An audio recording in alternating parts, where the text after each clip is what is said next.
Bueno, vamos a compartir el folleto. Este folleto,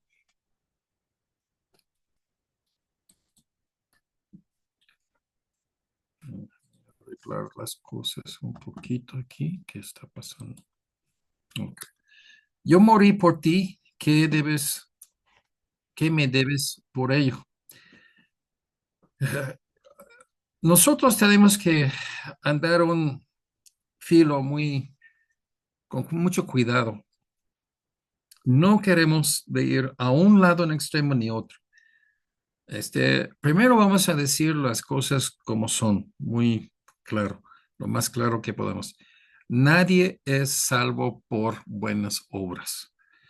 Tú no puedes, y para tratar de usar otras palabras para dar entendimiento, lo que hablamos es mérito. ¿Ok? Cuando yo voy a una tienda, yo saco un billete y compro algo. El billete es mérito. Yo he trabajado en una forma o de algo, un niño va a la tienda y su mamá le regala dinero, pues le presta o lo da para que él compra un bolillo o algo, ¿no? Así la cosa que quiere la mamá. Entonces es mérito. Y cuando llega, dice, aquí hay 100 pesos y esta cosa cuesta 50, entonces dame el cambio de 50. La persona en la tienda entiende, está haciendo una transacción. O sea, transacciones, yo le doy algo de valor y tú me das algo de valor. Esa es una compra, simplemente. Y es mérito. No tenemos nada de mérito. Somos bancarrota. Para las cosas de la salvación, somos bancarrota. No tenemos nada, ni forma, ni a la verdad, ni hay un hombre de una tienda con productos para comprar. No hay. Estamos totalmente desamparados en ese sentido. Nosotros vamos a Dios y Dios es quien que tiene la salvación. Él lo hizo. Vamos a ver próxima semana sobre la resurrección, el día de la resurrección, domingo de la resurrección. Entonces, no tenemos salvación, no podamos conseguir la salvación nosotros mismos. Dios tiene la salvación porque Él pagó, Él creyó la salvación por medio de Jesús muriendo en la cruz. Entonces, hablamos de mérito, no tenemos mérito. Lo que Dios dice, con mucho atención, Dios no da la salvación a todos. Hay condición. La condición es confesar de tus pecados y arrepentir de tus pecados y tener fe en Jesucristo en su obra en la cruz. Ninguno de estos causa mérito.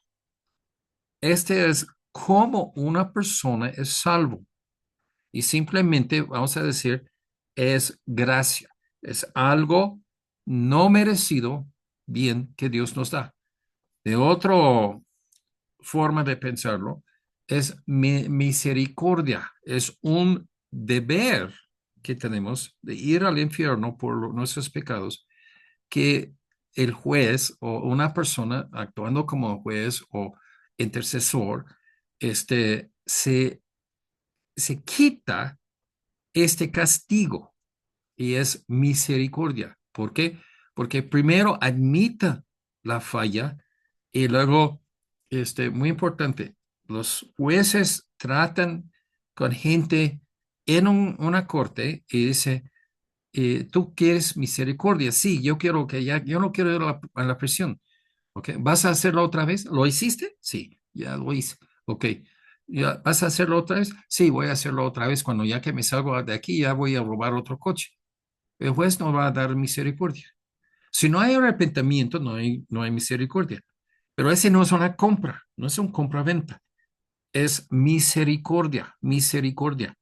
Entonces, cuando el prisionero, el que hizo infracción, quiere misericordia, el juez considera y si sí o no, pues es diferente en cada caso, pero cuando si el juez dice, lo voy a mostrar misericordia, normalmente, primera vez hace algo, entonces es posible que lo da misericordia, muy fácil. Después de varias veces, ya olvídate, ya que vas a sufrir. Pero el asunto es que así es como funciona la salvación. Y cuando decimos, el prisionero dice, estás libre, pues pronuncia, ya tus fallas, tus infracciones, lo vamos a borrar y olvidarlos. Entonces, la persona, este, y vamos a decir que no es una ley, no es una cosa esforzada. No vas a ser perdonado si no dices eso. No, no es así. Estás perdonado y la persona que es perdonado tiene gratitud a quien que le ha perdonado.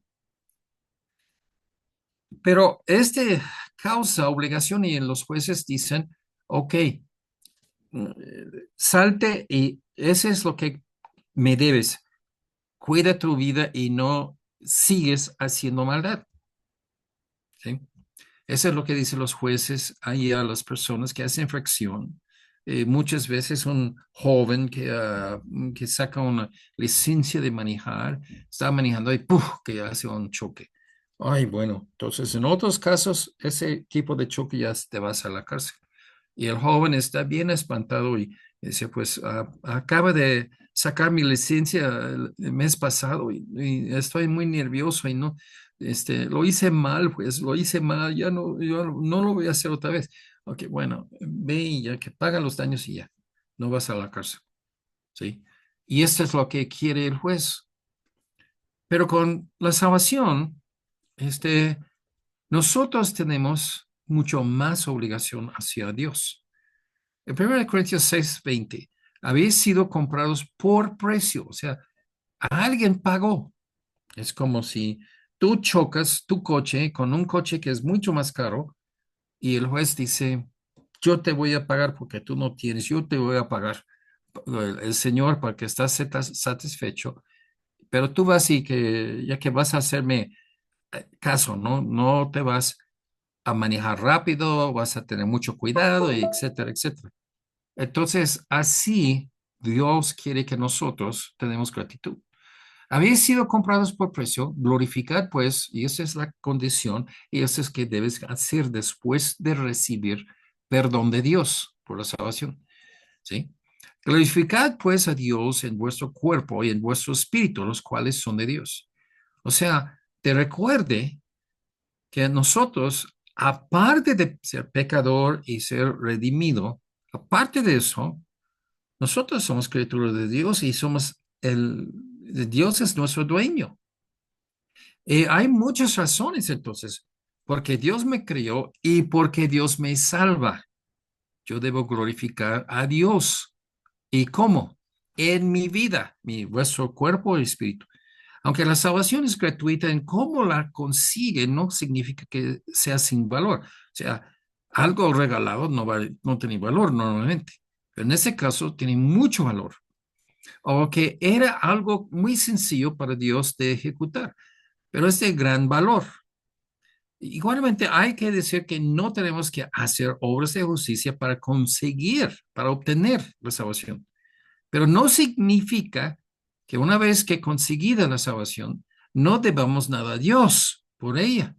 El cristiano debe tener apreciación por la salvación que tiene. Existe un gran deber el cristiano tiene para con Dios. Y esto nosotros lo vamos a examinar en este sermón. Esto es algo de entender. No voy a conseguir obtener la salvación por gratitud ni por buenas obras. Hay un orden. El, el orden tenemos que mantener, tenemos que insistir. Primero, por fe, y hay condiciones antes de la fe que salva. Si tú vas a seguir en tu misma vida de antes, si no admites que eres pecador, pero quieres ser salvo. No, ese no es como funciona, ya no vas a ser salvo. Entonces, y esto es lo que tenemos que entender. Es por fe, pero no por obras. Una vez dicho esto, en conseguir la salvación.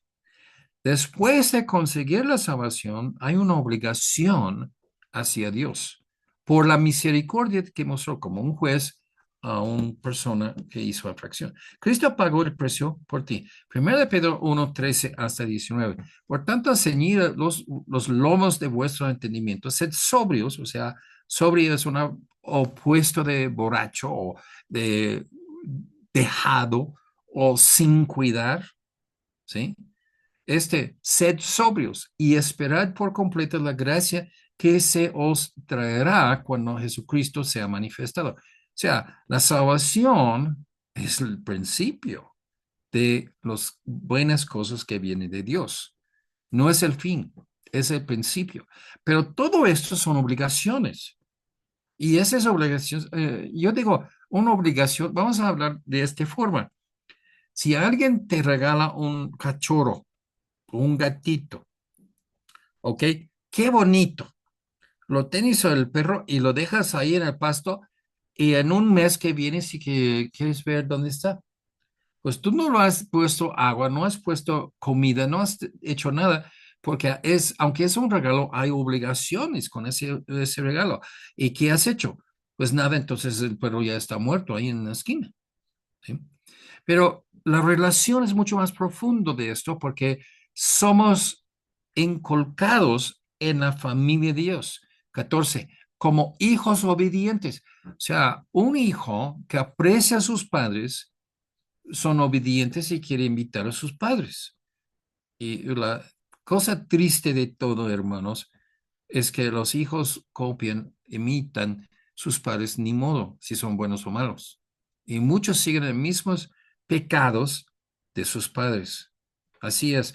Pero si Dios es nuestro Padre, entonces, que nos salva, entonces, como hijos y obedientes, no os conforméis a los deseos de antes, o que antes teníais estando en vuestra ignorancia. O sea, eso es lo que habla Jesús y Pablo y muchos en la Biblia del cambio moral. De entender la salvación es entender que hay una conversión, un nacer de nuevo, una nueva criatura. Y si tú no entiendes como cristiano, no entiendes tu salvación y pues llega un punto que tu ignorancia o tu ser obstinado realmente abarca así de, pues ni entendiste la salvación de primera vez. 15, sino como aquel que os llamó es santo, sed también vosotros santos en toda vuestra manera de vivir. O sea, el juez tiene normas morales que guían su vida y él por esas normas es juez. Y él exige de qué? De las personas que piden misericordia, que ellos sean morales también. Dios es santo, es una forma muy distinta del mundo pecador, y Dios existe en una forma santa, y Él exige a los que son salvos de ser santos como Él que Él es santo. Si invocáis por Padre aquel que sin acepción de personas juzga según la obra de cada uno. O sea, a fin de cuentas, la salvación es por fe, no por obras. Pero a la misma vez, nadie tiene excepción. Todos están bajo la misma regla. Y esto es algo que mucha gente, aún cristianos, aún expertos, pastores y teólogos, no entienden, que la salvación es a una vez gratis, pero a otra vez, a la misma vez, es algo en que se cambia de viejo a nuevo. Eso no estamos hablando de obras para ser salvo, estamos hablando de una transformación espiritual. O como en las palabras de la Biblia en varios lugares vimos en la mañana, es una conversión, es un nacer de nuevo, es una nueva criatura. ¿Sí? 18, sabiendo que fuisteis rescatados de vuestra vana manera de vivir. O sea, otra vez el enfoque estaba mal. No estaba mal porque alguien dijo que está mal. Está mal porque Dios revela que tiene en sí este, efectos o elementos que pudra el alma, que causa maldad al alma. Por esto, y Dios no está echándole una maldición, está revelando la maldición que ya está en el pecado. Pero ese es como vivimos antes de ser salvos, la cual, o sea, fuiste rescatados de vuestra vana manera de vivir, la cual recibisteis de vuestros padres, no con cosas corruptibles como oro y plata. O sea, ese no es como nosotros obtenemos la salvación por pagar algo material, sino con la sangre preciosa de Cristo, como de un cordero sin mancha y sin contaminación. Antiguo Testamento tuvo esa imagen que fue mandado por Dios, que el cordero tiene que morir para que aplaca la ira de Dios. Y ese cordero no es un animal, es Jesucristo. ¿Ok? ¿Ok? Pedro habla de eso. Y ese nos indica nuestro deber como un hijo que recibe todo de su padre, incluyendo la vida. Dios, bueno, nuestros padres celestial, padres terrenales, nos da, por medio de ellos, tenemos la vida. Dios, nuestro Padre celestial, nos da la vida en la creación y también la vida en la salvación, ¿sí? Es tu obligación, ¿sí? Tu deber, vamos a hablar deber, ¿sí? No estamos hablando de conseguir la salvación, pero una vez que tienes la salvación, ¿qué debe ser la respuesta del alma? Santidad. Buscamos santidad. Si tú eres salvo, si tú invocas a Dios como tu Padre, entonces tienes el deber de ser santo. Luego dice Padre, sin excepción de personas, ¿no? Este, Nadie es excepto a Dios y por tanto permitirá, Dios no va a permitir, entra el cielo, según sea la obra de cada uno, en un tratamiento individual. O sea, en este punto, ya que lo vemos que lo que quiero decir es esto, este, uno, Dios juzga a la persona en un caso individual. Hay otros que lo influyen absolutamente. Satanás, los demonios, tu propia carne, que es pecador, y otras personas que te hacen tropezar. Todo esto te causa hacia pecar, pero a fin de cuentas, tus pecados no son culpa de ellos, son culpas tuyos, porque tú cedes a la tentación. Ellos van a recibir lo suyo en el juicio de Dios, pero cada uno no tiene cubierto sus maldades de la vista de Dios porque otra persona estaba influyéndole. No, cada uno va a ser juzgado. Nadie es exceptado con sus pecados. Todos tienen que arrepentir y a dejar sus pecados buscando la justicia de Dios y haciendo lo correcto de Dios para tener aprobación de Dios, ¿sí? De nuevo, no para conseguir la salvación, para obtener la salvación, pero como consecuencia de la salvación, nosotros tenemos que buscar y ser abundante evidencias en nuestra gratitud, abundante evidencias de la justicia, de las buenas obras, ¿sí? Pero también dice, conducíos en temor todo el tiempo de vuestra peregrinación, ahí del pasaje que leímos. Entonces, entendiendo qué frágil es esto del pecado y el perdón, la misericordia, andamos en todas nuestras vidas en temor de Dios, en temor de ofenderle otra vez, aún siendo un hijo, aún siendo salvo mi vida, el bien o mal de mi vida, que te vaya bien o que te vaya mal, este, mucho, o sea, todo realmente depende de cómo tú andas con Dios. Pero también dice, fuisteis rescatados, bueno, esa es la salvación, con la sangre de Cristo. Adquirir la salvación fue algo gratuito. No pagaste, no ganaste un mérito de algo que usaste para que Dios tiene obligación de dar. Si yo me voy a la esquina y yo digo, aquí hay 100 pesos, por favor, quiero ese producto de 50. Y no me toma mi dinero, pero no me da nada o no me da cambio. Yo puedo reclamarle, pero cuando hablamos de esto, es de mérito. Cuando es un regalo, pues lo siento, pero un regalo es un regalo. Si un niño dice a su tío, regálame algo para mi cumpleaños, yo quiero un moto así de motocicleta, ¿no? Entonces, está pensando en algo que cueste como 50,000 pesos. Y lo compra un moto que es un juguete de 100 pesos. No, no puede, no es eso. Yo quiero a alguien que pueda subir y andar a la tienda y todo el barrio. Pues, o sea, no puedes reclamar. Es un regalo. No tienes derechos. Tú tienes que decir gracias y sonreír y ya. No me entendió. El próximo año voy a aclarar qué tipo de moto que quiero, ¿sí? Pero no tienes derecho de reclamar. Y esto es la cosa, porque Él nos salva en una forma de gracia, en que nos regala la salvación y que nosotros no tenemos mérito. Entonces, esto es que ya que vamos a decir que esto es la clave.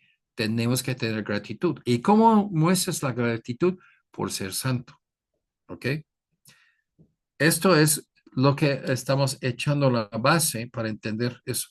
En 1 de Pedro 1:22, siguiendo, habiendo purificado vuestras almas por la obediencia a la verdad. O sea, la obligación aquí, y estamos hablando otra vez, no de obtener la salvación, sino de gratitud de haber recibido como un regalo la salvación, es que obedeces. Y eso, he hablado varios sermones esto, pero no voy a ponerlo mucho así en ese sermón, pero la verdad no es algo verídico nada más, es algo que tiene principio moral atrás del verídico. Uno tiene una disposición a la verdad, obedece o no obedece la verdad. Los hombres que se quiere hacer transición a mujer, la verdad, la realidad es que es un hombre y va a ser masculino, va a tener los cromosomas de un hombre hasta la muerte. No va a cambiar eso en ninguna forma. Y uno vive dando luz, o sea, concediendo, yo soy hombre y lo acepto y me visto, me actúa, mi conducta es de un hombre. Entonces, es obedecer la realidad moral que Dios da. Y esa realidad moral, mucha gente quiere separar la moralidad a la vida real. No se puede. Sí. Pero este es lo que debemos a Dios. Debemos. Habiendo purificado vuestras almas por la obediencia a la verdad, mediante el Espíritu, nadie puede tener gratitud a Dios sin que el Espíritu Santo se controla a la persona, guía a la persona y la persona sigue guianza del Espíritu Santo. Entonces, sí, esa persona puede agradar a Dios por ser santo, por obedecer a Dios. Dice, para el amor fraternal no fingido. Otro objetivo de Dios en nosotros, si queremos realmente mostrar gratitud por lo que Dios da a nosotros, es el amor. Dios es el amor, tú seas amor. Ahí lo vimos. Ahí en el primer pasaje en 1 de Pedro 1, sed santos porque yo soy santo. Ahora, Dios es amor, ten amor fraternal entre hermanos. Y habla de la iglesia. No fingido, fingido es plastilina. Tú haces, ay, hermano, ¿cómo estás? Bueno, ya que odies a esa persona. Ese es fingido. Tú dices algo y eres un hipócrita, un mentiroso, ¿sí? Y esto tenemos que fijar que la relación en la iglesia con otros hermanos es donde uno muestra ese amor fraternal. Dice, amaos unos a otros entrenablemente, o sea, de buena onda, de corazón puro, no de hipocresía, no fingido, pero de sinceridad del corazón. La obligación de aceptar la verdad que creará un amor fraternal no fingido, ¿sí? Y conducirá a la práctica del amor fraternal con corazón puro y sincero, ¿sí? Ineludiblemente nacerá el amor bíblico en él. O sea, un momento, vamos a parar, pausar, ¿sí? La salvación está cargada sobremanera con gracia. La gracia es algo que es bueno que recibes en el sentido positivo, ¿sí? Misericordia, perdón, es algo, es bueno, pero de otra forma. Es una maldad, un castigo que mereces por tu infracción, tu pecado, que no recibes, aunque debes recibirlo. Este es bueno, pero es negativo. El negativo es el castigo del infierno, el castigo del pecado, y que Dios no va a aplicar. Esa es misericordia. Pero nunca olvidas que son dos partes. La salvación, tú no puedes dividirlo y querer uno y no el otro. Mucha gente quiere todo bien. Yo quiero que Dios me bendice y todo color de rosa, ¿no? Si no es, si no es. La salvación es como Dios lo plantea. Y la bendición de Dios está también con vivir la vida eterna, que es de no practicar el pecado, ¿sí? Y esto es muy clave. Dios es amor. El ser de Dios, como es moralmente, como Él es su carácter moral, es la bendición en sí. Y ese carácter moral es amor. Tú no recibes toda la salvación si no tienes amor fraternal. Es parte de las gracias que Dios te da. ¿Ok? Pero nacerá naturalmente, debe ser naturalmente, un amor para los hermanos. Y eso es lo que no vemos entre la iglesia. Es lo que decimos, pues bueno, hay, sin duda, Satanás tiene su gente para estorbar el amor entre los hermanos con gente que queja y que hace escándalo y todo eso, ¿sí? Pero la salvación causa como como débito, ¿sí? En nosotros, como algo que debe ser, nos causa sinceridad en devoción y fidelidad hacia Dios. Y esto hablamos de Dios, especialmente enfocando en Jesucristo, especialmente enfocando en el cuerpo de Jesucristo, que son todos los hermanos. Ese también va a producir actividad espiritual, amorosa, fraternal, hacia los demás cristianos, ¿sí? Esta interacción de una persona con otros cristianos, hermanos, hay un montón de grupos de pensares que hacen lo mismo, todos. Cuando tú lo vas examinándolo a profundo, hacen lo mismo. La iglesia no es nada de ver. No tiene nada de ver, no es importante. Nosotros podamos hacer un club, nosotros podamos ir como hermanos allí a un restaurante los domingos de la mañana. No necesitamos la iglesia. Y esto es exactamente opuesto. La Biblia pone el enfoque en reunir con los hermanos en una comunidad, en una actividad que se llama iglesia, cultos, ¿sí? Y esto es lo que ya que debemos entender. La relación, o sea, el producto natural de una salvación es este amor entre los hermanos y también testificar a los inconversos. Lo bueno que tenemos, queremos traer otros que entren con nosotros, ¿sí? Eso es normal, natural, y Dios empuja eso, ¿no? Número uno, la Biblia habla poco de la fidelidad que debemos a Dios, pero porque, número uno, la fe se compone de confianza y fidelidad. Si uno es salvo, será fiel a Dios, ¿sí? Tenemos que hacer una fusión, juntar. Fidelidad y fe es la misma cosa, ¿sí? Uno es sustantivo, uno es adjetivo. Es diferentes formas de la misma palabra, del mismo concepto. Tú no tienes fe si no eres fiel. Y esta fidelidad es consistente siempre lo mismo. Número dos, el amor se aprecia por nuestra devoción y fidelidad. ¿Sí? El servicio de los hermanos unos a los otros es exactamente el producto que produce la salvación. Y este es el servicio. ¿Y servicio a quién? A Dios. ¿Y cómo servimos a Dios? En la iglesia, con los hermanos. El verdadero, sincero amor siempre es fiel. Estos dos conceptos llegarán a vincularse en uno solo, ¿sí? Y esto es lo que tenemos que ver. La salvación y el amor están muy integrados.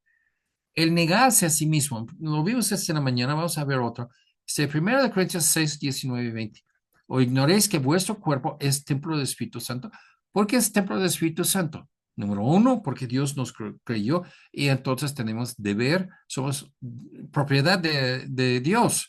Pero Dios no hace templo del Espíritu Santo a todas las personas del mundo. Lo hace el templo del Espíritu Santo a los salvos.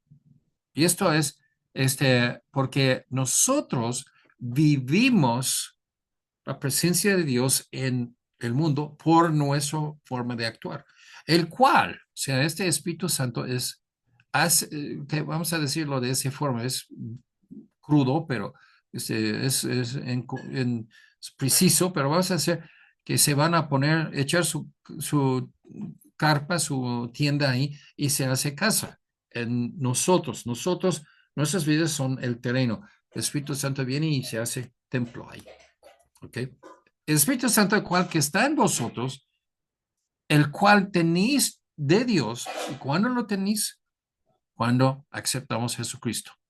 La Biblia enseña que cuando un cristiano en esa época del Nuevo Testamento, a ser santo, a ser salvo, tiene el Santo Espíritu en su vida para toda la eternidad. Es la promesa de la salvación. Y que no sois vosotros. O sea, para entenderlo, tú eres posesión de otro. Tú eres posesión de Dios. Si tú eres posesión de Dios, no puedes hacer cualquier cosa que quieres. ¿Sí? Es como ya que si estás en terreno de otra persona y haces un changar o algo así, él dice, no escarbes en el piso. Entonces, estás prestando, estás usando prestado algo y no tienes derecho de hacer lo que quieres, porque habéis sido comprados por precio. Glorificad pues a Dios a vuestro cuerpo y vuestro espíritu, los cuales son de Dios. O sea, la salvación fue pagado, pero no por ti, no por mí, pero por Cristo en la cruz. Pero Cristo te da como un regalo gratis la salvación. No puedes despreciar esa salvación. Hay responsabilidades hacia Dios por esa salvación tan grande que nos brinda. El hecho de la realidad de que no somos dueños de nosotros mismos. Lo más absurdo de esos pensamientos simplemente es una mujer que dice, yo hago lo que yo quiero con mi cuerpo. Si yo quiero un aborto, yo lo voy a hacerlo. Ajá. ¿Quién te dio el cuerpo? ¿Quién te dio el mundo que sostiene ese cuerpo? Y que tú no reconoces que Dios es tu creador. Y si una persona es salvo, entonces otra vez, dos veces fuiste comprado por Dios. ¿Y tú eres el dueño de tu propio cuerpo? No. Que dice, no sois de vosotros. Tú no eres dueño de tu propia vida. Tú eres comprado por Cristo. Tienes que responder a Él como un hijo a un padre. Mateo 16, 24, 25. Entonces Jesús dijo a sus discípulos, si alguno quiere venir en pos de mí, niégase a sí mismo. O sea, hay una competición, hay un choque. Y tenemos que nosotros que ceder en ese choque de cabezas. Voluntad de Dios, voluntad mío. Tiene que negarse a mí mismo, ceder a Dios. toma su cruz y sígueme, porque todo el que quiere salvar su vida, la perderá. ¿Quieres vivir en el cielo para toda la eternidad en el placer o quieres vivir en el infierno? No hay otra opción. De negar uno es aceptar el otro. ¿Ok? Entonces, si quieres ir al cielo, tienes que perder tu vida. Lo que yo quiero, tengo que perder, tengo que negarme, que tengo que decir, no, no voy a insistir que mi voluntad es la suma criterio de hacer todas las decisiones en la vida. Soy comprado por Jesucristo, por Dios, entonces tengo que cederme a los deseos de Dios. Dice, y todo el que pierde su vida por causa de mí la hallará. Es un rompecabezas, ¿no? Para tener la vida eterna, tienes que perder tu vida. Y si pierdes tu vida, no ganas tu vida. Es difícil de entender eso, pero es exactamente lo que es la situación. La lucha por la aspiración personal resultará un desastre, ¿ok? Tú, y ese es el mundo, y tú puedes hablar con 100 personas y la mayoría van a tener esa idea. Yo voy a manejar mi vida como yo me da la gana, como yo me parezco, y me va bien, ¿sí? Y eso es lo que Dios dice. Tú sigues tu corazón, siendo inconverso, te vas al infierno y te vas a la ruina en esta vida y en la próxima. Pero si tú entregas tu vida a Dios y Dios dejas que Dios te salva, te va a cambiar tu vida y que te va a tener bondad, bien, que te vaya bien en esta vida y en la próxima. Salmos 51:6. Aquí tú amas la verdad en lo íntimo. ¿Ok? La verdad otra vez es la vida eterna. Y en lo secreto me has hecho comprender sabiduría. Dios desea que la verdad, la moralidad de Dios, viva en lo íntimo del hombre. Romanos 14:7, 8 y 9. Porque ninguno de vosotros vive para sí y ninguno muere para sí. Pues si vivimos para el Señor, vivimos, y si morimos para el Señor, morimos. O sea, está hablando de morir y de vivir. Si yo estoy vivo o si yo estoy muerto, es del Señor. La muerte no es una amenaza, no es un horrible, terrible cosa de acabar con todo y ya que pues voy al infierno, ¿no? Para un cristiano no es eso. Si vivo o si muero, pues lo que Dios desea. Yo no estoy, o sea, una de las cosas muy feas, ¿no? Una persona ora y insiste con Dios, yo quiero más vida, más tiempo, más tiempo. Y Dios te lo concede y tú mal usas esto y echas a perder tu vida en una forma. Y digo, pues, ¿y por qué pedí más? Hubo un señor, yo no sé si es correcto o no, eso yo no voy a juzgar el señor, pero hubo un pastor y él tuvo una jovencita. Esa jovencita tenía, no sé cuánto, 12 años, algo así. Tuvo un mal, estaba muy enferma y estaba muriendo. Y los doctores dicen, no, haz paz con Dios porque ya que en un día o 2 días ya que va a ser muerto. Y el pastor dijo, era pastor al tiempo, dice, yo me fui así a su cuarto y me quedé todo el tiempo hasta que murió. Y dice, yo no lo dejé por un segundo.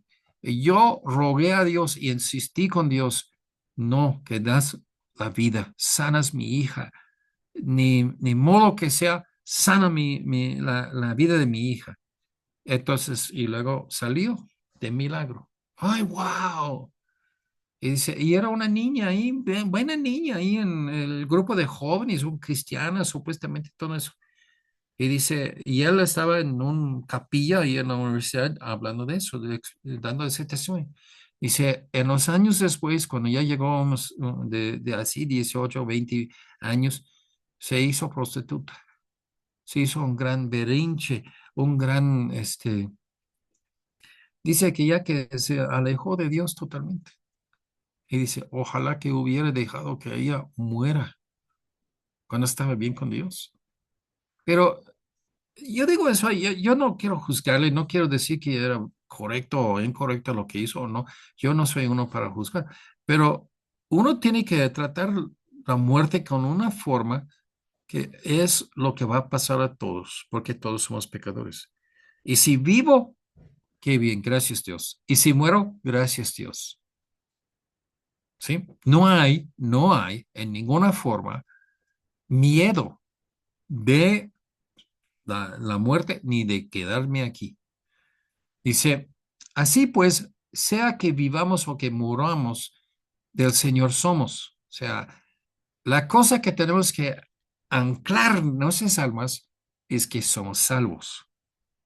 Y la gente entra en, entre comillas, la salvación, pero no se ancla con Jesucristo. Y eso es lo que es. Yo creo que si este jovencita, pues si podamos discernir que no era salvo desde el principio, entró y era cristiana, pero no cristiana, no salva. No ancló su alma ahí al Señor. Aunque era buen cristiano que en el grupo de jóvenes y todo, pero no ancló su alma ahí y con lo malo del tiempo, Dios le dio más tiempo, pero lo malo del tiempo se manifestó que, qué feo.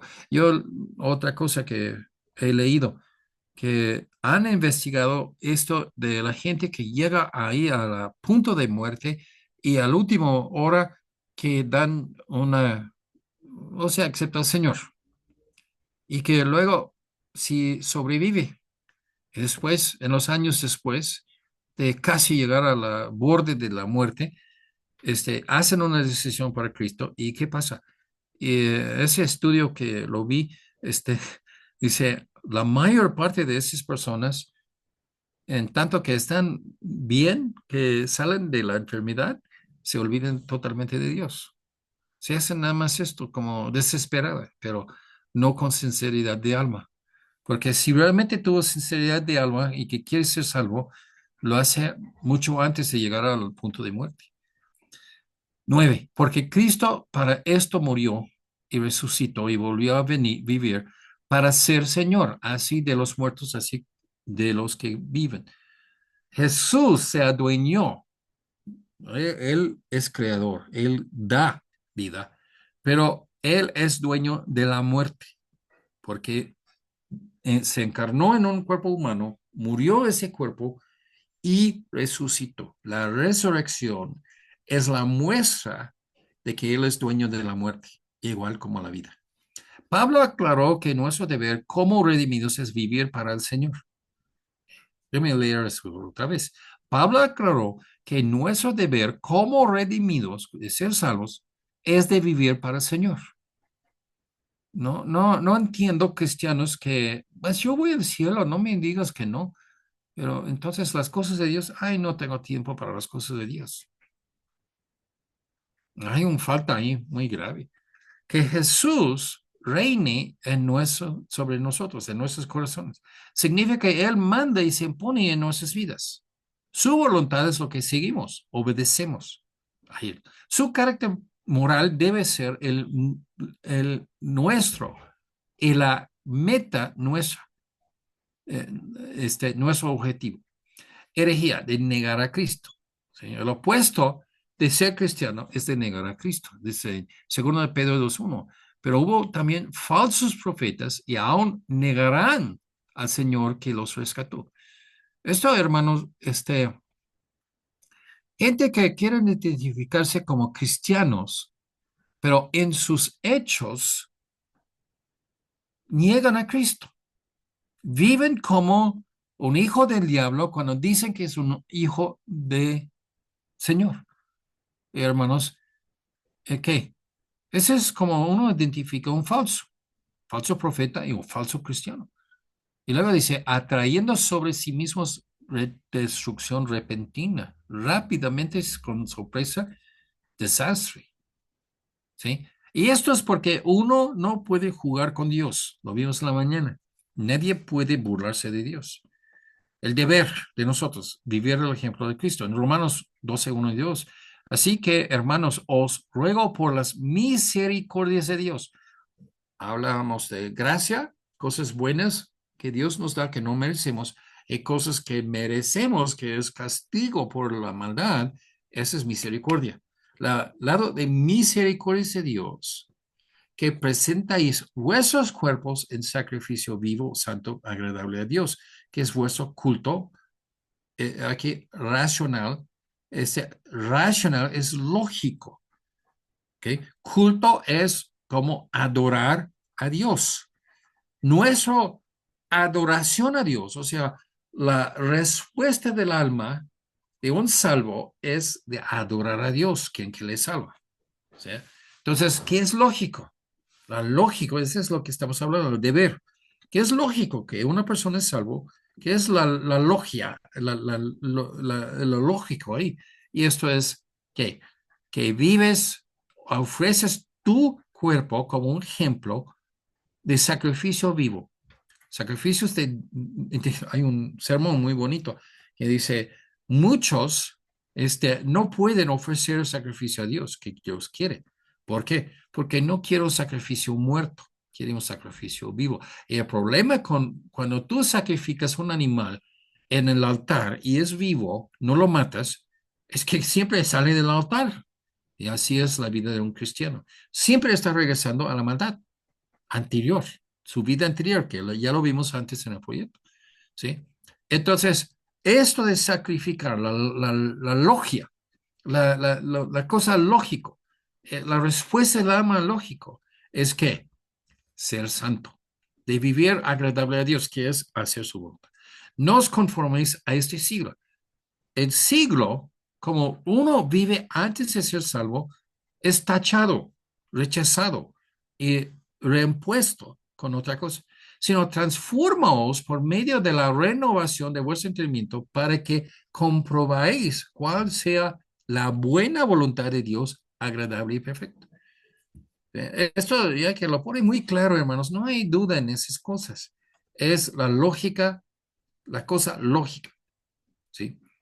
Un señor Alexander, dijo, esfuérzame, es una oración que hace a Dios, esfuérzame para que brille mi luz, para que otros, viendo mis obras, puedan glorificar tu nombre, Dios. Úsame como un humilde instrumento para avanzar tu reino en la tierra. ¿Okay? Hablamos en la mañana y ahorita otra vez. Gente que dice que son cristianos y viven como el diablo, hijos del diablo. ¿Sí? Ese no avanza el reino de Dios, ese avanza el reino de Satanás. Dice, y promover la salvación de las almas inmortales. En Efesios 2:10, porque somos hechura suya. O sea, Dios nos creó físicamente, Dios nos recrea, crea de nuevo en la imagen de Cristo, en la salvación. Creados en Cristo Jesús para buenas obras. ¿Qué es el punto de nacer de nuevo, de ser salvo, de convertirnos? Buenas obras. ¿Dónde desempeño mis buenas obras? En la iglesia con los hermanos, principalmente. Otros lados, otros lugares. Número uno, en la pareja, en el matrimonio. Número dos, en la familia, con sus hijos, con sus padres, con sus primos y todo lo demás. Y luego en el trabajo.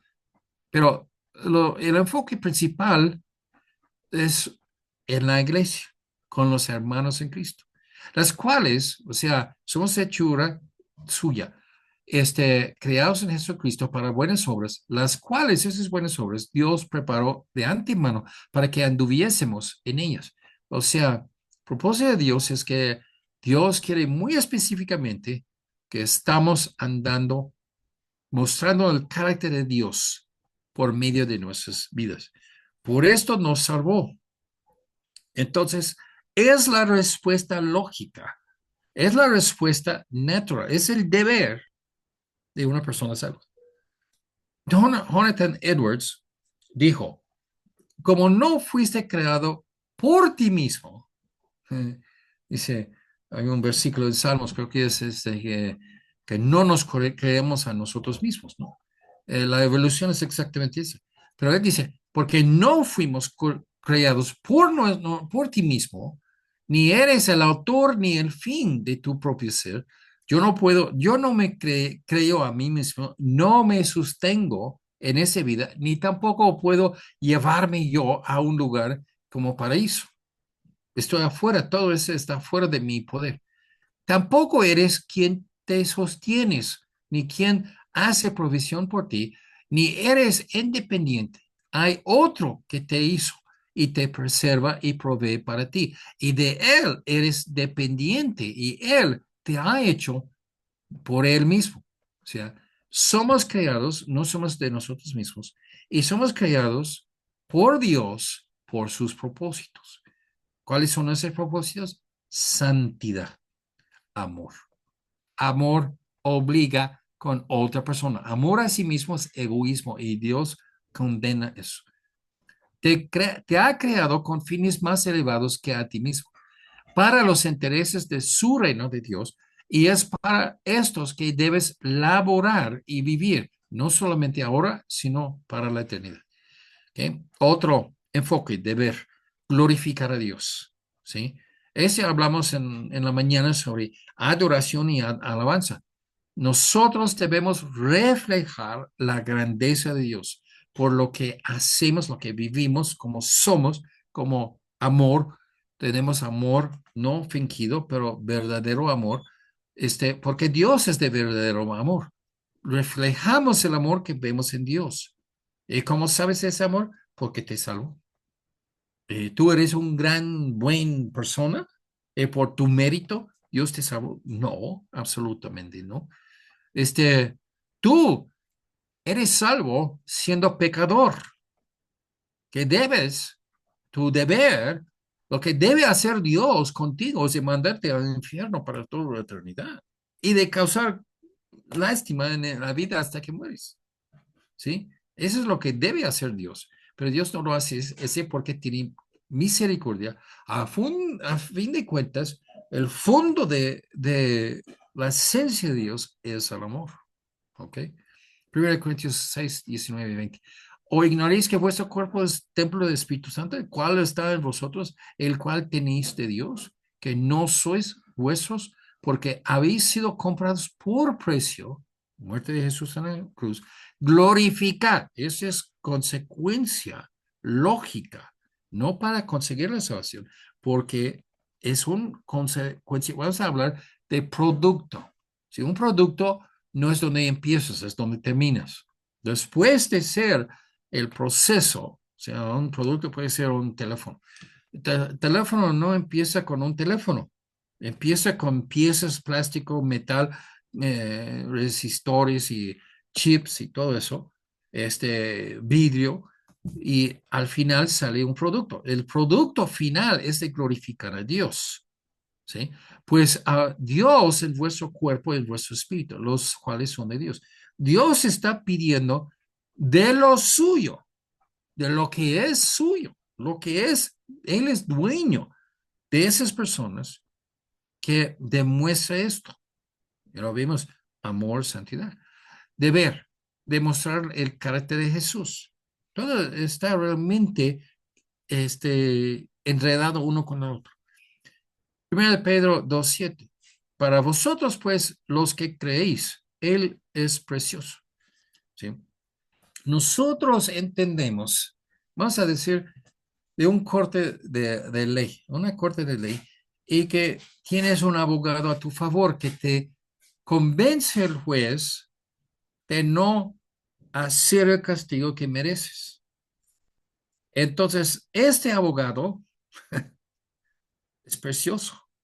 Ese abogado, si te libra cuando eres culpable, no eres inocente, eres culpable y debes pagar la pena en el infierno para toda la eternidad. Tú eres culpable, no tienes nada de negarlo, pero el asunto es, la persona que te libra de ese castigo por la muerte de él mismo en la cruz, tú debes estimar a esta persona precioso. El carácter de Jesús es donde se enfoca. Tú debes seguir su carácter. Tú debes conformarte y imponer su carácter en tu vida de ser como Cristo. Pero para los que no crean, la piedra de edificadores desecharon he venido a ser la cabeza del ángulo. El inconverso no tiene nada que ver con Cristo. Lo desprecia a Cristo. Es un obstáculo, es un estorbo a su vida.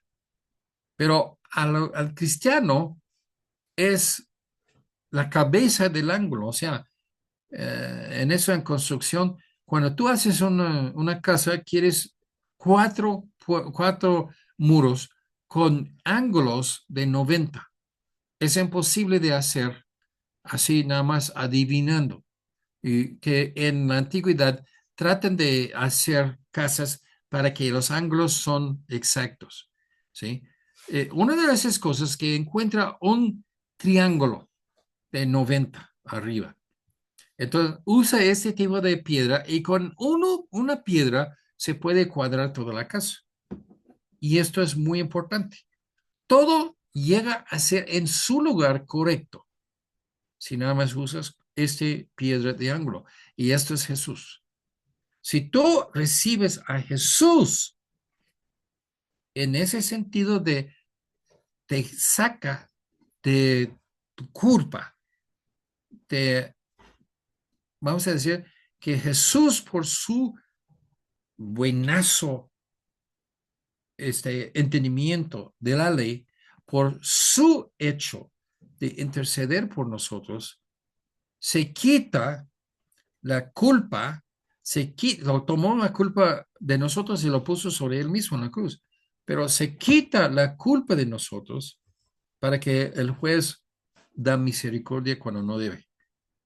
Entonces, es precioso para nosotros. Primero de Pedro 2, 8 y 9. Piedra de tropiezo, Jesús, la roca que hace caer, ¿sí? Muchos tropiezan sobre Jesús, no saben qué hacer con Jesús. Él lo hace como bobo, lo hace como un hijo del diablo, lo hacen todo tipo de maldiciones, pero es el Hijo de Dios, porque tropiezan en la palabra siendo desobedientes. Si todo gira alrededor de la voluntad de Dios. Y en esa voluntad de Dios se comunica lo que es bien y lo que es mal por medio de la palabra de Dios. Y Jesús es el verbo, ¿no? Es la palabra de Dios. En su vida es ejemplar.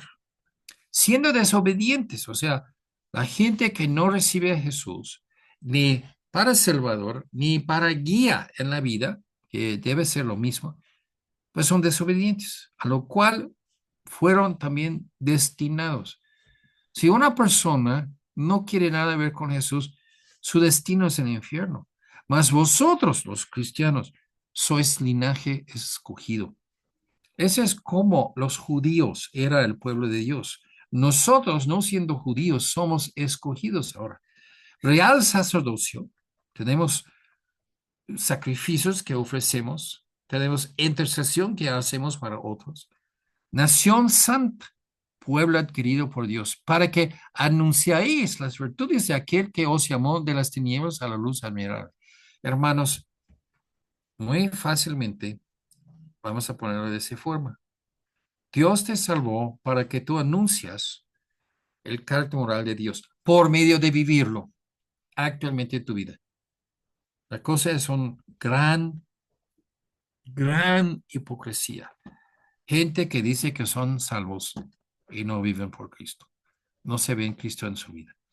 Hermanos, es malo cuando tú lo haces, pero no deja gente entrar en la iglesia llamándose hermanos y que tú lo aceptas cuando lo hace lo mismo. Está mal cuando ellos hacen.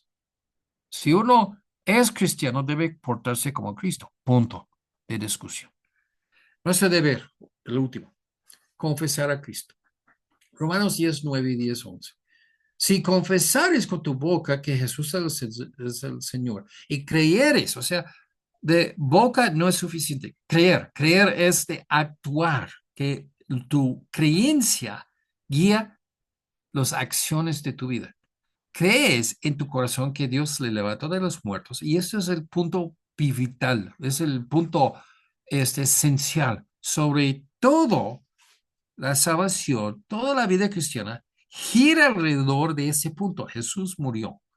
En su muerte se mató a su propia voluntad para hacer la voluntad del Padre. Serás salvo.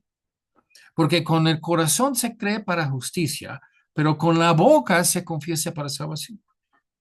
Hay gente que dice, yo sí creo, pero yo no quiero profesar, no quiero confesar a Cristo. Yo no voy a la iglesia, no voy a decir a nadie que soy salvo. ¿Eh? Esas personas, falta ese versículo, ¿no? Pues la escritura dice, todo aquel que en él creere no será avergonzado. Este no falla, hermanos, no falla. Si tú confieses a Cristo, crees en Jesucristo, nunca vas a llegar en la vergüenza. Tus esperanzas del cielo nunca se va a faltar de cumplir. Cumplido. Es una certeza. Es algo que es tuyo personal. Siempre debes estar confesando a Cristo con tu boca y con tu vida. Eso es lo que debemos a Cristo. Con esto vamos a terminar.